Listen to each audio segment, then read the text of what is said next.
कामरूग जवळील कोथळीगड किल्ला अत्यंत सुंदर असा होता.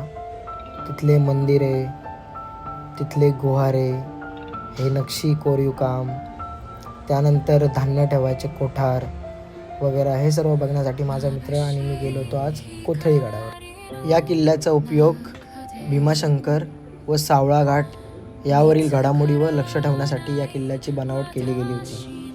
किल्ले चंदेरी, प्रबळगड, नागफणी, सिद्धिगड यावरून अनेक असे किल्ले दिसतात. वरून आम्हाला तसे काही एवढे दिसत नव्हतं, कारण की धुक्का असल्यामुळे जास्त काही परिसर पाहता आला नाही. पण त्या काळी ह्या किल्ल्याचा उपयोग त्या गोष्टीसाठी केलेला जात होता. बाकी या किल्ल्यावरती आम्ही जे पाहिलं ते खूप सुंदर असं होतं.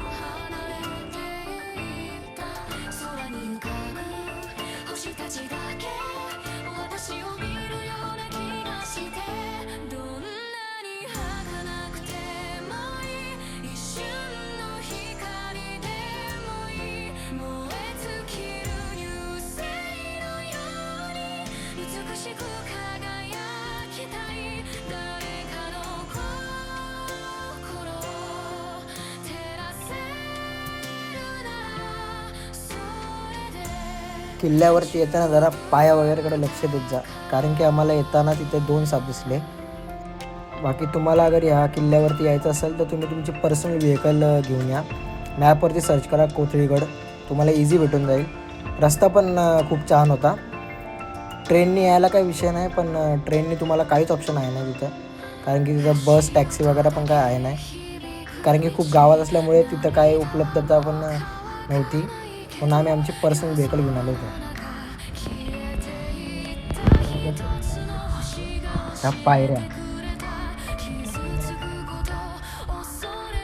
हो, किल्ल्यावरती चढताना ना एकदा जरा मागे पुढे पण बघा, कारण की ऊन जास्त असल्यामुळे नाही का जंगली जनावरं वगैरे, साप झाला, बाकीचे छोटे मोठे असतात ते कीटक वगैरे, ते वगैरे पण दिसू शकतात तुम्हाला.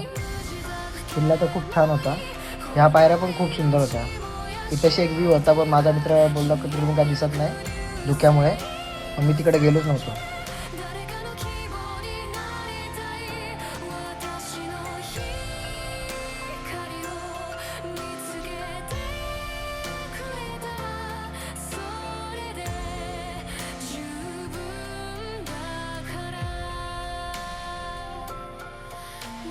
पाठीमागे तुम्ही जी पाल बघितली ती जंगली पाल होती.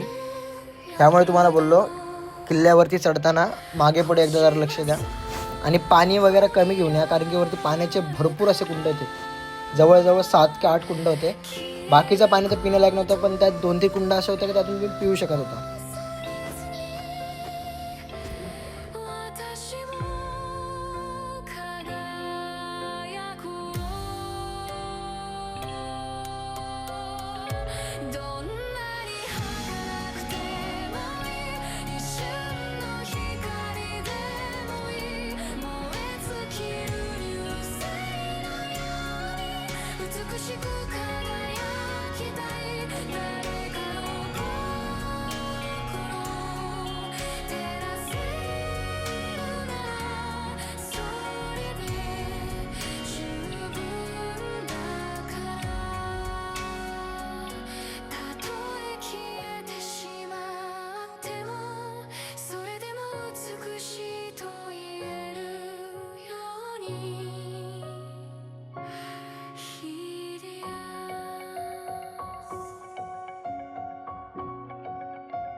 इथे समोर किल्ल्याचा लास्ट दरवाजा होता. इथून पुढे एवढं काही व्ह्यू दिसण्यासारखं नव्हतं, पण बाकी होतं तर बाकी मस्त. किल्ला फिरायला पण जाम मजा आली. जेवढं एक्सपेक्ट केलं होतं त्यापेक्षा जास्त निघालं. हा बघा दरवाजा, याला जे काटे होते ना ते पण कसले भारी होते, ते पण जाम आवडलेले मला. बाकी वरती पण एक पाण्याचा कुंड होता आणि एक झेंडा लावलेला होता भारताचा, ते समोरच हा बघितला. आणि इथून पुढे थोड्या त्याच्या बॅक साईडला भीमाशंकर होता आणि तिथून वरतून पवनचक्क्या वगैरे पण दिसत होत्या. वरतून व्ह्यू पण जाम भारी होता. मग आम्ही तर थोड्या टाईम बसलो